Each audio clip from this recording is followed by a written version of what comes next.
name is Luvia Walker-Hannon.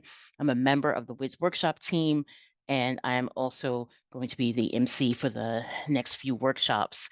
And with that in mind, let's actually introduce our next workshop speaker. So our next workshop speaker is Lisa Carpenter. And with that, I will highlight a brief bio of Lisa. So Lisa is the lead data science instructor at Digital Futures with the responsibility for the design of their data science program, as well as delivery of world-class learning experiences for engineers. Lisa has over 10 years of experience in the data industry. Lisa has worked with organizations to deliver value from their data, building technical solutions, and statistical models to produce actionable insight. One of the biggest items that is, I'm going to say, I think, interesting about Lisa's workshop is it'll be informative and fun, much like the, I think, last workshop. So with that in mind, Lisa's workshop is entitled Getting Started with Streamlit for Data Science.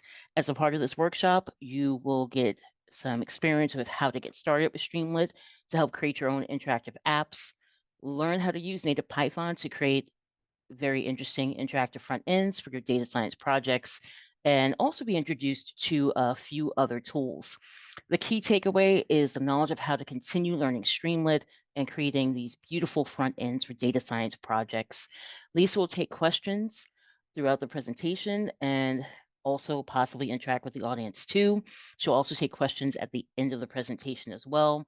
Those questions can be also sent afterwards if we run out of time, but please ask Lisa questions, and let's also welcome Lisa. So hi everyone, I am Lisa and it is such an honor to be here today. I saw earlier in the chat we are such a global team, so I would love to start us off by finding out just how global we are. So I have this quiz is. I would love for you all to join. So you go to joinmyquiz.com, and once you're there, you enter 805477. Once you've done that, we can get started, and I've just got two simple questions for you. So jump onto joinmyquiz.com and pop in that number.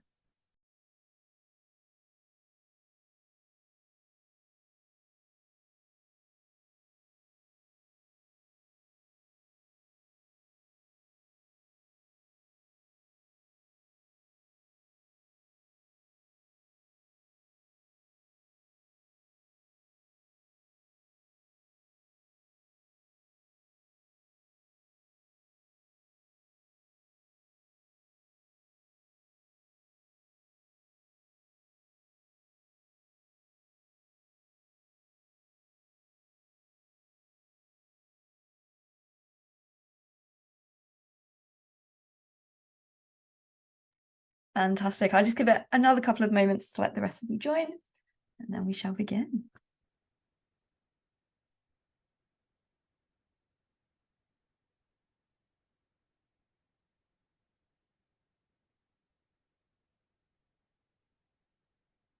Fantastic. I think people have stopped joining, so let's begin.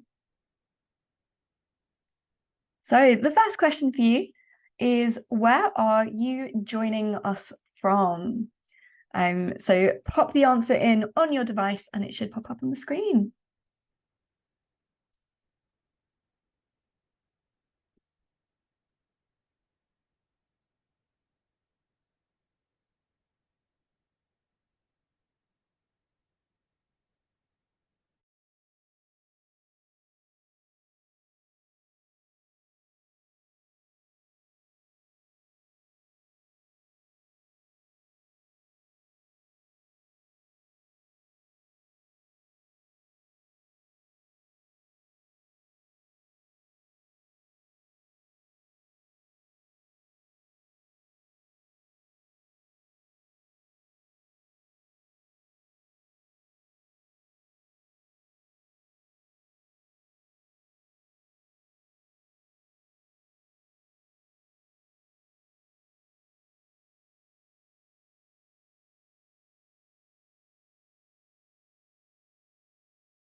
Amazing. What a global team. And yes, hello to San Francisco. If it was a competition, you definitely seem to be winning. But yeah, so fantastic to see so many people from across the world excited about data science. And my final question for you, it's like suspense here.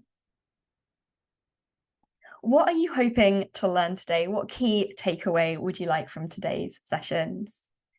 Yeah, join code is 805477. It's just down in the bottom left-hand side.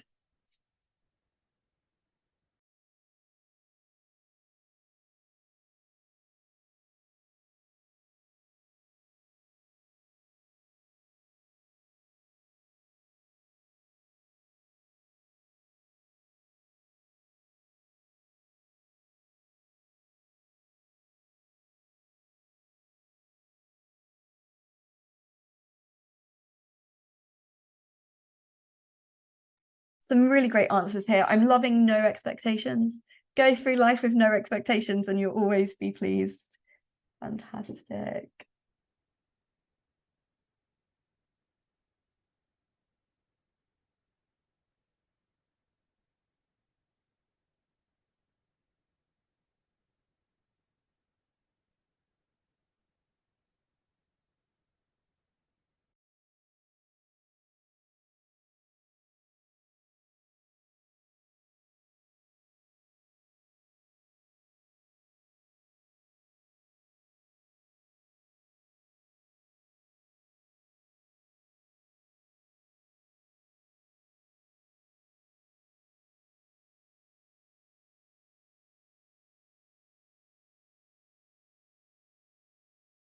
Amazing. So thank you everyone for taking part. It looks like most of the answers are in.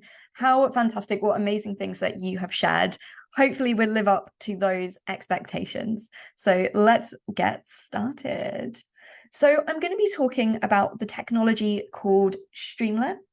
And we're specifically going to be looking at a couple of really cool things that we can do at the moment using Streamlit, but also using LangChain. So all of that really exciting generative AI technology, Streamlit can actually help us with that. So if we have ideas of really cool things that we might want to build, Streamlit is a really great tool for being able to prototype that and actually get a product or get something working really quickly. So really excited to be able to share this with you. So my name is Lisa. Lou gave me such a fantastic introduction. I get to work as a data scientist instructor. So I just get to talk about how cool data is all day, every day. So I really love my job. And I'm also just a Streamlit enthusiast. I'm not representing them. I don't work for them. And I'm also going to be showing you a tool called Data Button. Again, I just really love the tool as opposed to representing them in any way.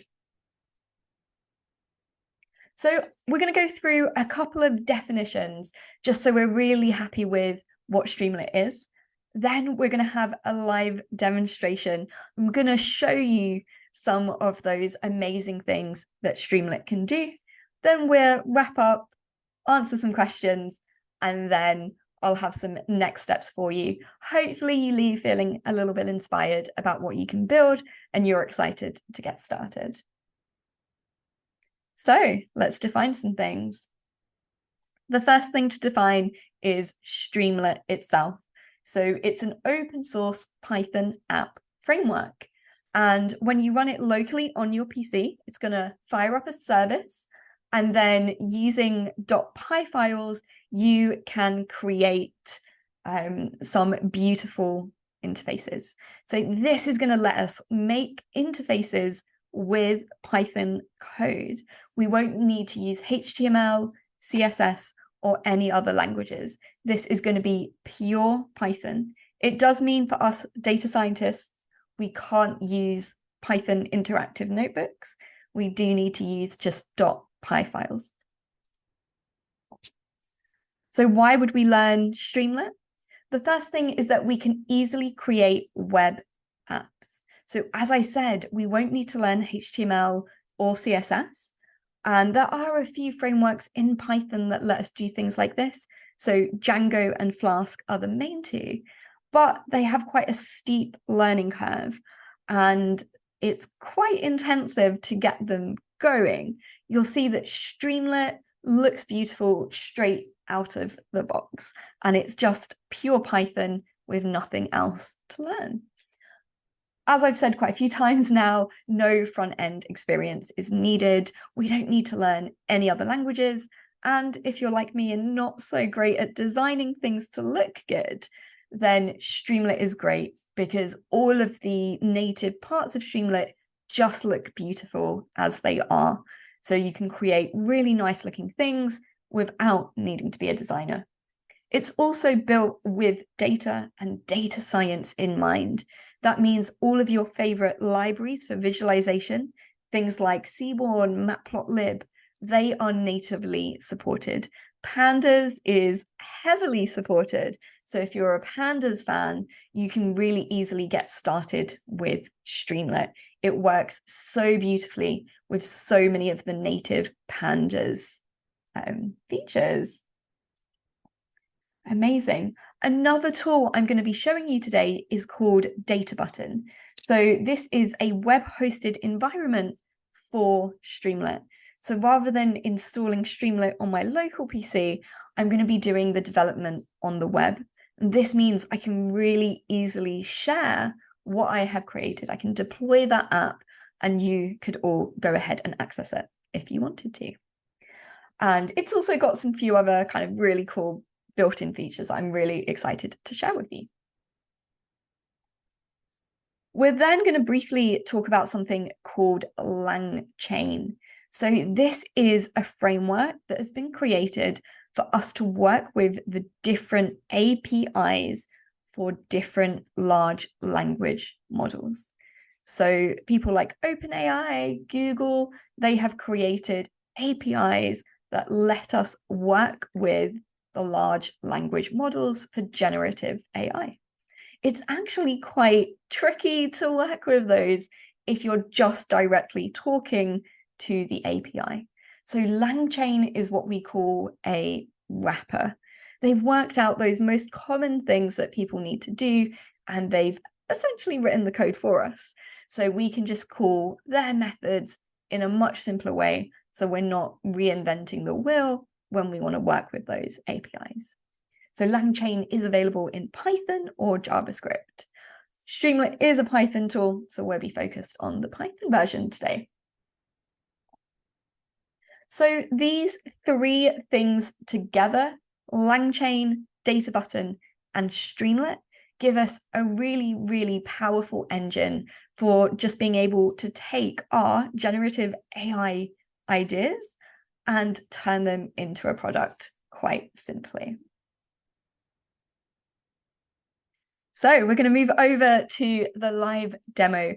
Really excited to share it with you. You'll be able to see the interface and the code, and I'll definitely be sharing the code with you afterwards as well.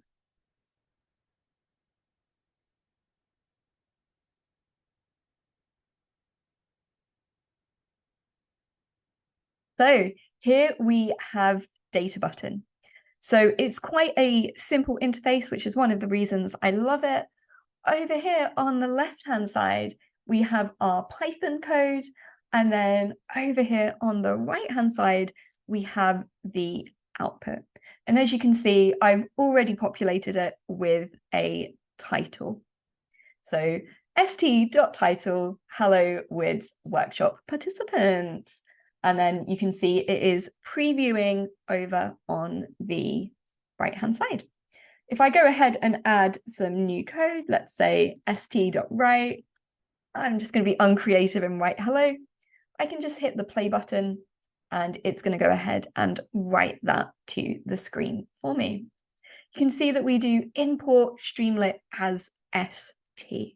So we nickname it st, just we're quite lazy. We don't want to have to keep typing Streamlit dot each time. If I was installing this on my local machine, all I would need to do is pip install Streamlit and import it in the exact same way. So you've already seen two things that we can do with Streamlit. The first is that we've made a really nice title, very low effort here. And this pattern, this syntax pattern, is essentially the same throughout.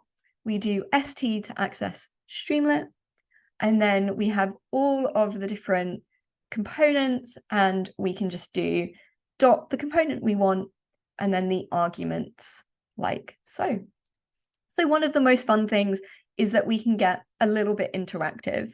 So it's not just displaying information and displaying data. We can actually take some inputs from our users. So let's take a look at an example here. I'm going to do st.button, and I'm going to go ahead and just put click me. And then we're also going to assign our button a name. You're going to find out my deep dark secret now, which is that I'm very uncreative. I'm going to nickname my button just button 1. If I hit play, you'll see that we now have a click me button. At the moment, it doesn't do anything. But the really great thing about Streamlit is that the interactivity is so simple. We just need to use an if statement. So we're going to say if button 1 equals, oh no, we're just going to say if button 1. That's it. There we go. Then a colon like any if statement. And now we can do the code that is going to be executed when Streamlit runs. When the button is clicked. So we're going to do st dot, and here's my favorite function, st.balloons. Hit run, hit the click me, and fingers crossed. Yay! We have balloons. So adding this interactivity is really, really easy. We can also do things like a text box. So we could do st.text input. Then we just use the words that we want to display to the user. So maybe, what's your name? And again, we need to assign this to a variable name. So your name equals what's your name? Again, if I hit play, can double check that that has worked. And then I can also say if your name, and then I'm going to do st.write, use a lovely f string to be able to pipe in that answer. So it's just going to say hello and then your name like so.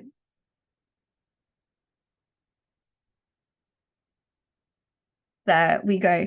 So really, really simple code that allows us to find things out from the user and go ahead and display it or do something with it. And this gives us so much power. One of the really great uses for this is with something like our machine learning models. So imagine you've created a regression model that uses your historic data to go ahead and predict value.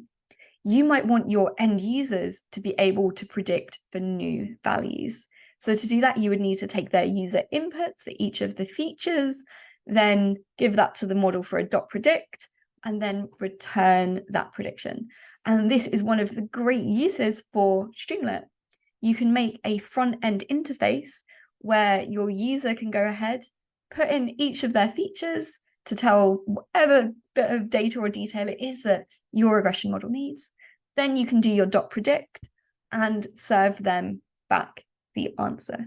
So you can turn your predictive modeling into something that end users with no data experience can interact with in such a quick and easy way. So I want to show you another feature of Streamlit. So I'm just going to go ahead and quickly erase this code. And we'll go back to the click me. So clicking this button is super, super fun. And I might just want to sit here and click it for the whole workshop. So I think it'd be really fun to have something that shows me how often I have clicked it. So let's have a look at how we might do this. Let's get rid of the hello. We've got button 1. It says click me. and then we have the buttons and the balloons. So let's make something called counter. Let's just set it to 0. And then we could say counter plus equals 1. So every time my button's clicked, it's going to go ahead and say +1. So then I could print st.write, use that f string again. You have clicked the button, and then counter times. Cool, seems good, right? Little bit of a spoiler alert, it's not going to work. Let's have a look. So you have clicked the button 0 times. You've clicked the button 1 time, so it seems to work. But let's see what happens if we click it again. It still thinks that I've only clicked it 1 time. This is sad times. Maybe in chat you could have a guess as to why you think Streamlit will only ever believe I've pressed it 1 time.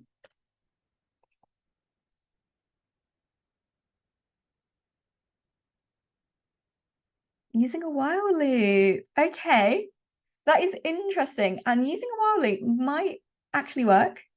There's definitely a way we could make it work with a while loop. For sure.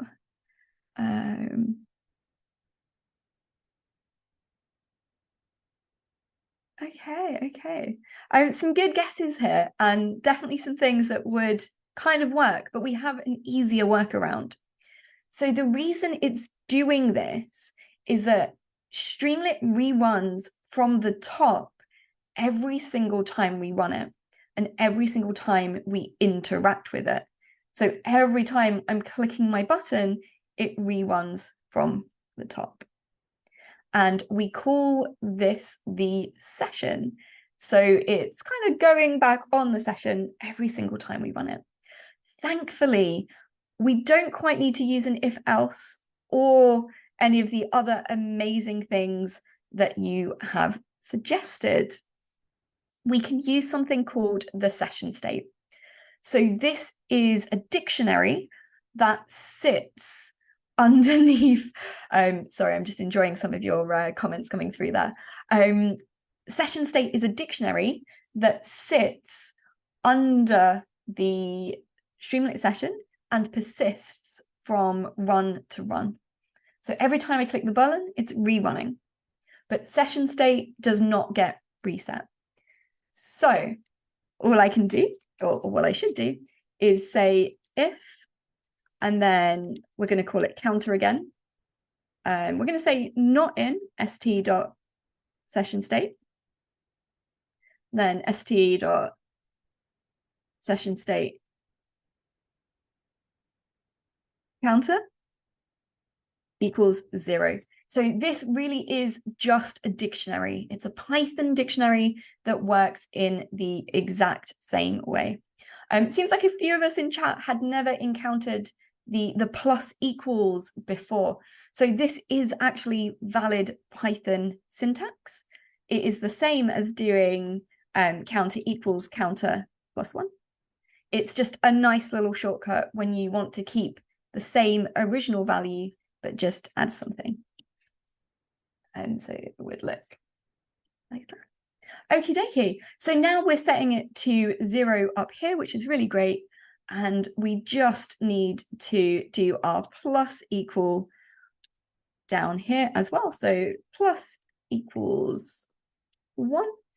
And then down here, instead of referring to counter, we just need to refer to that session state counter. And now it's not going to be reset to 0 every single time, because it's only going to set it to 0 if it doesn't exist. So let's check this works first. Oh, I have an error. Stop telling me I have an error. st.session state counter times. Oh, you don't like.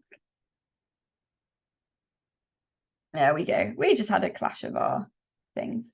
So now when we hit the button, you've clicked the button 1 time, and fingers crossed this time, yay, it works. we're no longer resetting it to 0 each time. So it's not being set to 0, then incrementing to 1, and then being displayed as 1. It's now in that session state. So that is a dictionary that allows us to keep a persistent set of values every single time we run our Streamlit script. So what does line 10 mean? Yeah, great question. So we don't want to set it to 0 every single time it runs, because that would be overwriting it. So we could take out this, but we're going to be back into that same issue as last time. So we start at 0, we increment to 1, but now we're stuck at 1 because we're always resetting it. So what we want to say is let's only reset it to 0 if it's not already in there. So this is just a key name, and we're just saying if this key name is not in our dictionary, and then we can go from there. So this is one of the amazing features of Streamlit. Some of you came up with amazing solutions to the problem. We could use if else, we could use a while loop. A while loop would work because we could never end the code. We could keep ourselves trapped in this little loop down here forever. And that would work. But Streamlit as a tool have given us some amazing things that we can access and use so that we don't need all of these little workarounds. We are able to go ahead and just use session state, and it fixes the problem. There's also some amazing features in Streamlit called the cache. I don't have an example that needs it right now, but let's imagine you're loading a really large data set. If let's say you're loading a gigabyte of data in there, you can imagine that you're not going to want to repeat that every single time you run your code. If you have to go ahead and reload 1 gigabyte every time you click a button, it's not going to be usable. So we have caching features, and you actually go ahead and just use decorators on your functions to use the caching tool. It's a really great use of decorators. And if you are going to start working with data in Streamlit, there's lots of things that you can do, which actually brings me to one of my favorite parts of Streamlit, which is the documentation. So one of the great things that Streamlit as a company really invested in was their documentation, or it is their documentation. It's some of the most beautiful and up-to-date documentation that you can get. You can see that they have a page on each of their features. So you saw me use the button. They also have an interactive part of it as well. So this is actually built on Streamlit and running on Streamlit. You can see that it demonstrates how that feature works and the code. So when it comes to learning Streamlit, the documentation is beautiful, so well maintained, and so easy to use. Let's look at another example. This one is called number input. And again, we can see how it works. I could actually just lift this code, copy it over, and just use it down here. And then we'll be able to see that I can go ahead and grab whatever number I like. It's doing some strange rounding there. I might need to look into that one. But we can go ahead. This is an amazing quirk of Python, if you don't know it, where certain numbers are stored in a really interesting floaty way. But yeah, the documentation is so fantastic. Highly recommend that the documentation is one of those first places you go to find anything out. There are so many amazing things that you can do. And I'm going to quickly switch to a previous workbook to demonstrate some of them for you. And just while I'm loading it, I'm going to work through some of the questions just while it loads. So can you use Streamlit in a Jupyter notebook? No, unfortunately, you cannot. The way that it runs as a service means you do need to work in pure.py files. So that one doesn't work, unfortunately. How is Data Button different from other app deployment tools like Anvil? This is such a great question. So Data Button itself is a very specific tool designed only for Streamlit and only for deploying to Streamlits to Data Button's hosting. So they are a startup only doing Streamlit hosting for apps made on their platform using Data Button. They simplify everything for you, much like tools like Anvil, but it is a quite niche tool that only works with Streamlit. And is Streamlit free, or do you need to pay for hosting fees when you deploy your app? That is such a great question as well. So Streamlit itself is free. If I want to go ahead and download Streamlit, I can install it on my local machine and go ahead and start using it. I could also use any cloud hosting tool I want and create a virtual machine, install a web server, and install Streamlit and start serving my Streamlit places through that. Streamlit itself does not charge any licensing fee for using Streamlit, but the moment that you start hosting it online, you're kind of responsible for the web hosting fees. There are 2 services that let you do Streamlit web hosting. The first you're seeing me demonstrate at the moment, which is Data Button. So Data Button allows you 1 free app at a time. I think they charge something like 3 cents per hour, which is approximately $25 per month. So you can host 1 for free, and then any after that you have to pay for. And there's also Streamlit Cloud, the Streamlit Community Cloud, which comes directly from Streamlit. If you're willing to have your code in public, so that's hosted on a public GitHub repository, Streamlit offer a service called Community Cloud, where they will deploy your apps into their space for you. But again, your code needs to be public for that to work. And let's take a look at the playground. Nice. So this is some playground code that I made earlier, and I'm actually going to hit the deploy app button, deploy this app, just while it's loading. So one of the things I can actually do is go ahead and share the deployed link with you. So you'll be able to access it and play around with it. It's taking a little second to load, so let's have a look at some of the code. This you've already seen me do. This is my balloons. So you've seen me create this one live. It's the journey there. But what I wanted to show you is some of the inputs. And if it ever deploys, I can then show you how multi-page works. So when it comes to taking user inputs, I really hope this other side starts working in a moment, because it's a lot more interesting with the preview available. So you can see that it's really nice and really simple to get those user inputs. So in this one, we've created a list up here. So we're asking people's favorite visualization libraries. Is that Matplotlib, Alta, Plotly, Boker?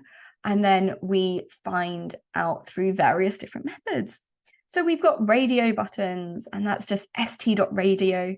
We're using that label, so that's the question from up here. And then we just give the options as a list. So this list here is being inputted down here. And that is it. That is how we can take a radio input from the user.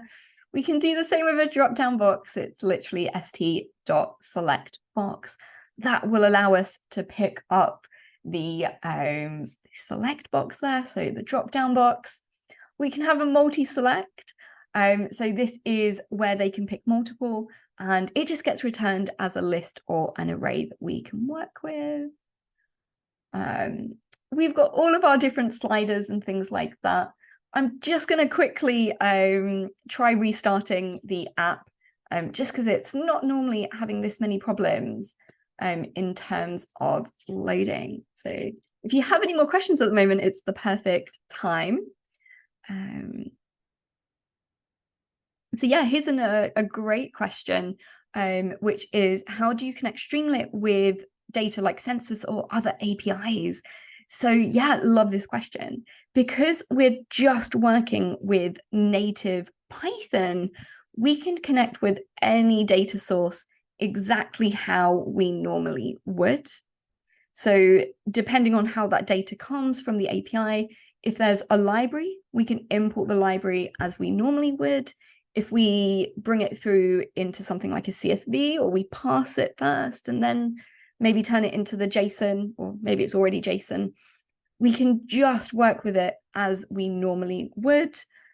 Typically, putting it straight into pandas is the best way to go. Once it's into pandas, we can go ahead and work with it really easily. So yeah, we can connect to any database, any data source, any API, just like we normally would with Python. Fantastic. So let's give this another go. Let's see if it wants to start behaving. It had been hibernating for a little while, so I think we can forgive it.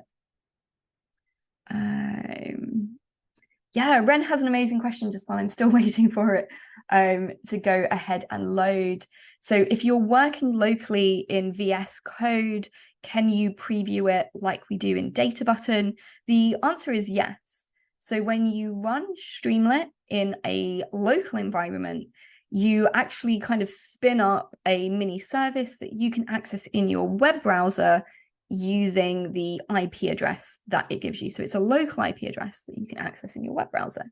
So when you're working in VS Code, all you need to do is hit save, and Streamlit will pick up that the file has changed, and it will live reload that for you. So really similar to how you're seeing me preview in Data Button, it will go ahead and do the same again. Nice. So I'm going to see if I can get this to work this time. Let's take a look. Let's hit refresh. Here we go. All I've done is lift and shift the code. So there was nothing wrong with my code before, but I've just gone ahead and moved it across. So as I said, we had those radio buttons. And so you can now see the radio button code. Here it is. So we've got the header radio buttons. You can only pick one. We've got that question and then those options. You can see it's beautifully updating when I select it. So even though it's running the code fresh each time, you can see that it's not a problem. I'm going to hit deploy, hopefully deploy it so that you can all have a play with the page as well. So it's deploying down here. As soon as I have the URL, I'll let you know. So we had our drop-down box as well, really great. This is the one where you can choose as many as you like, and you can see that comes through as a list. We've got checkboxes. We've got those sliders. How much do we love Plotly? There we go. This one makes less sense, but it's still good. And then we've got our text inputs again. You can see we've got so many different ways to input our data. I think the deployment just happened, so I'll go ahead and grab that URL.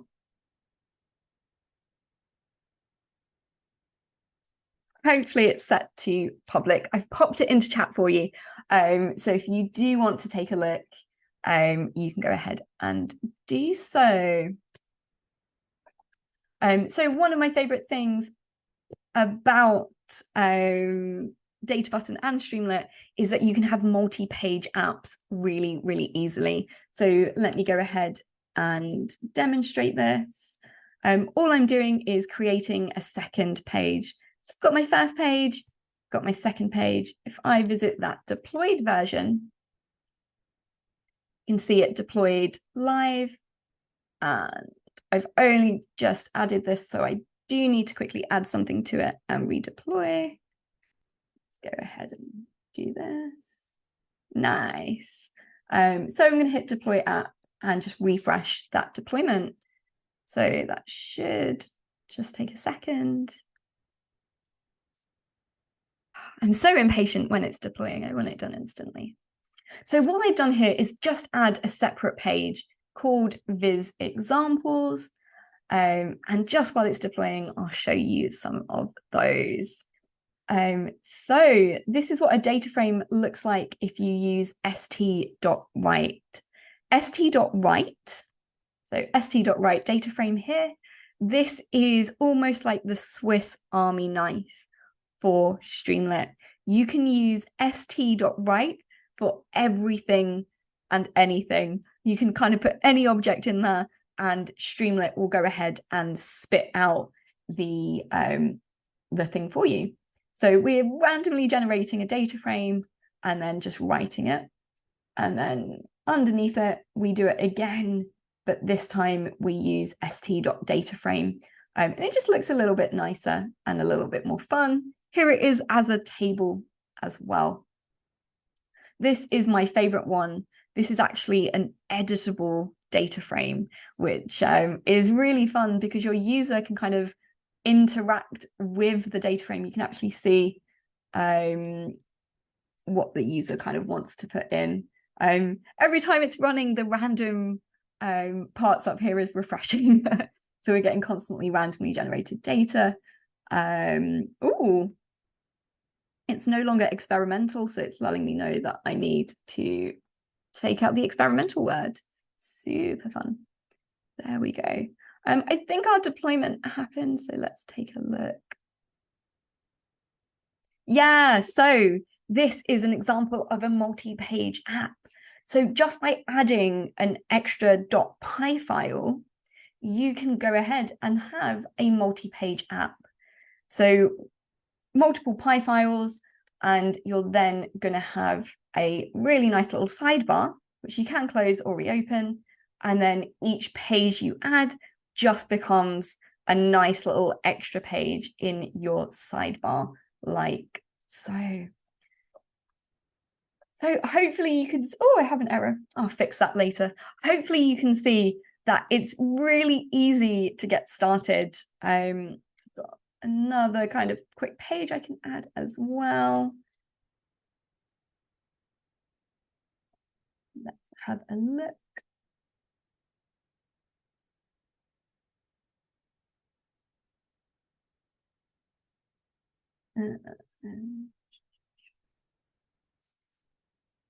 Nice. Hopefully, if I now deploy that, that will start working. So hopefully you can see that it's really quick and easy to get started with Streamlit.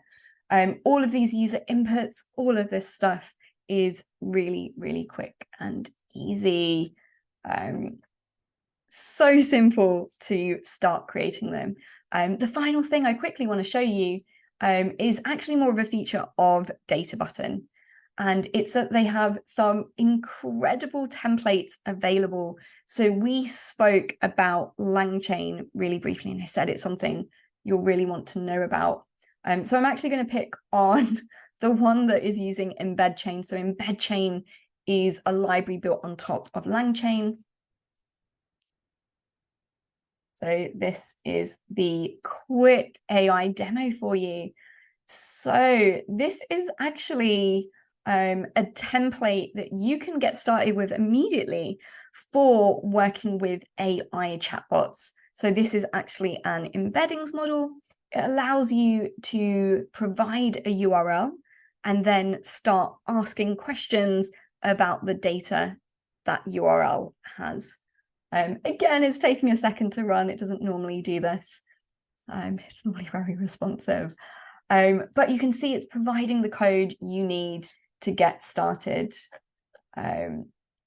with the generative AI APIs. I've just realized it's going to ask for my key, so bear with me for a second.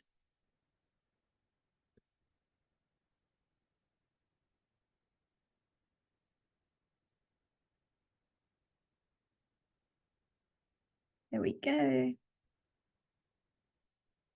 So just popping in my API key. Thankfully, it does it as a secret. So we can pop in a URL. I'll just stick with the data button URL. And then we should be able to ask a question. So what is data button? Has it loaded the URL? Yeah, there we go. So what is data button? Data button is a low code, blah, blah, blah, blah, blah. So I really recommend that you take a look at the incredible templates available. If you wanted to edit this for your own website, for example, it would be so quick and easy to kind of take out the fact you're taking the user input, change down here to have it working from your own website from the get-go, update all of the text, and then just like that, you have your own deployable web app where you already have a chat available. And this chat style you see here, so you've got the user and you've got the agent.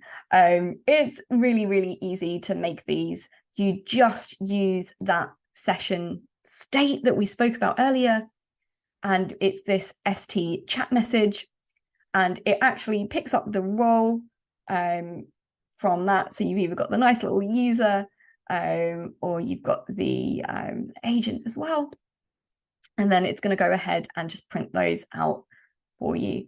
So the code is so much simpler than you might imagine, just creating a chatbot like this with Streamlit.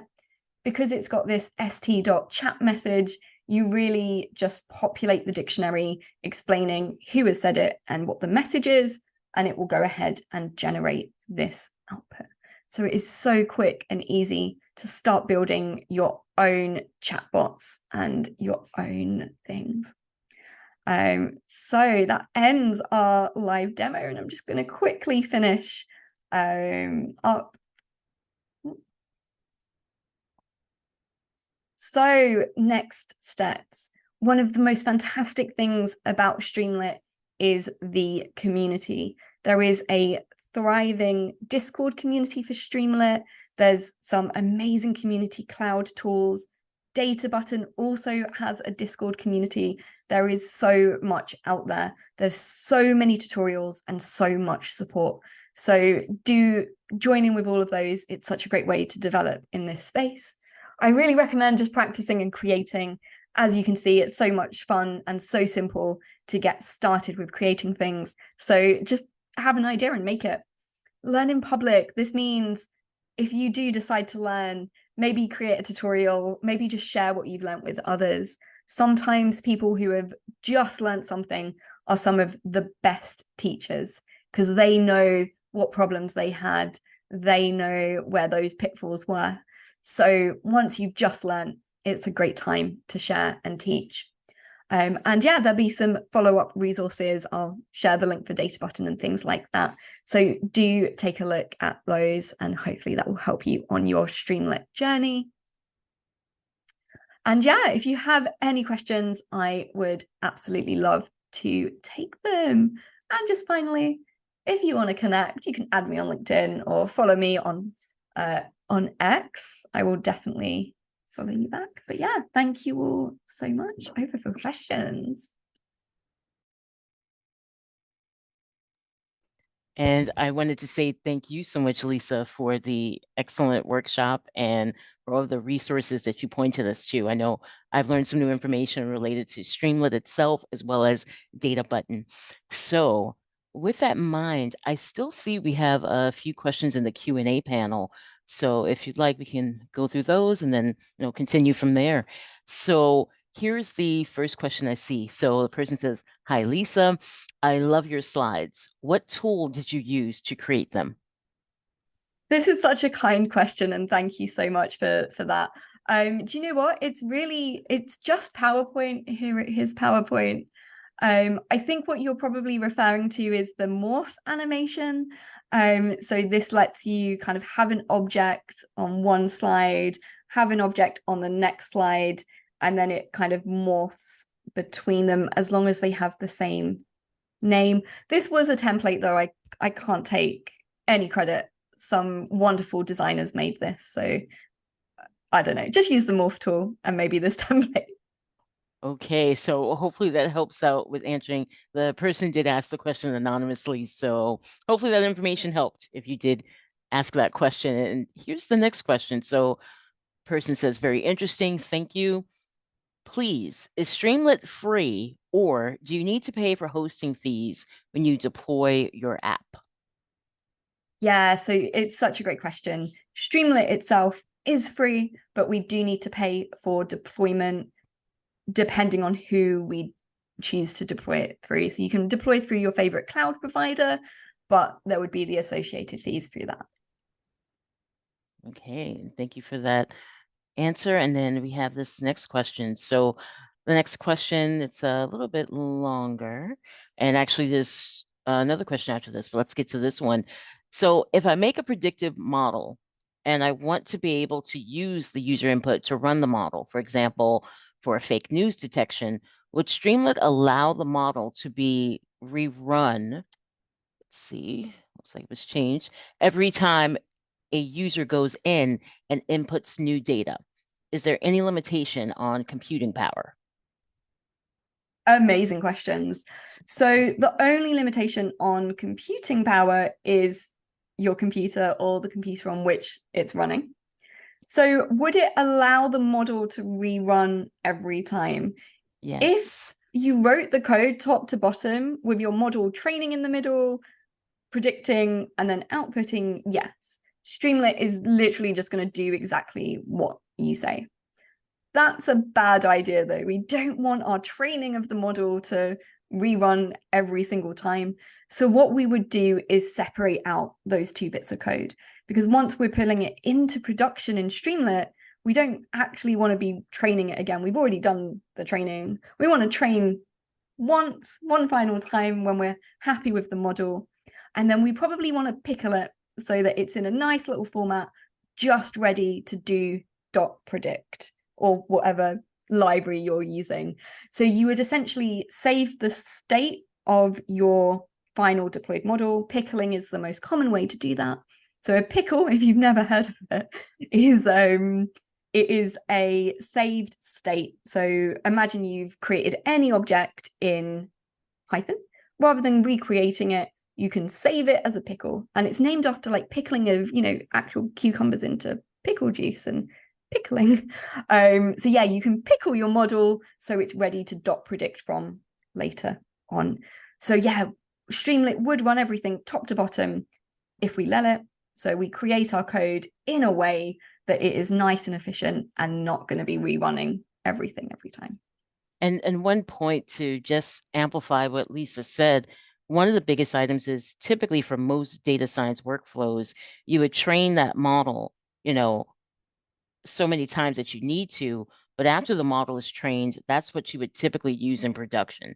So just to, highlight some of those workflows that a few of you may be using already, but to add into what Lisa just highlighted, it's a great point. It's a good reminder. Okay, we have a few more questions. I'm checking the time, so should be fine time-wise. So one person writes, loved this. I'm participating in a datathon where we have to do a web page, and this seems like a great tool to try with it. Is there any connection/tool we can connect to Streamlit that you would like to recommend? Oh wow, what a question. I mean, there is so many.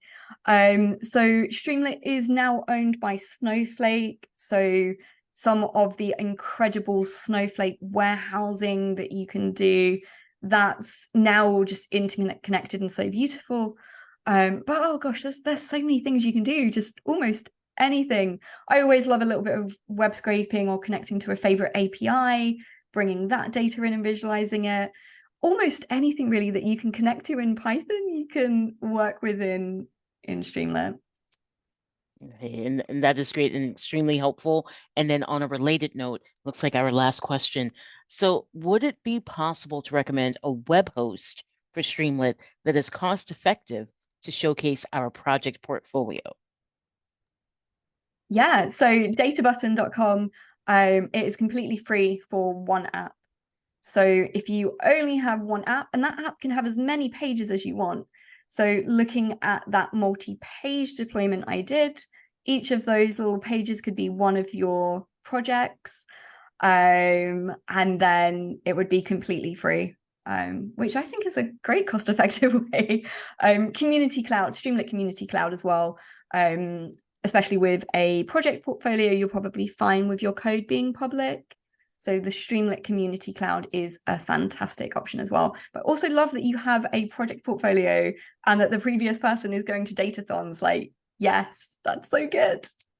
Absolutely. And although, and this is, I guess, the last point, not in the Q&A panel, but I just saw this appear in the chat where it was more so a link to a resource. It was called render.com. And I'm just curious if there are any thoughts, Lisa, about that, if there's any connection maybe to this. So yeah, it just popped up literally like a few seconds ago. Any thoughts about Yeah. render.com? I'm unfamiliar. I'm just looking at it now. It looks fantastic.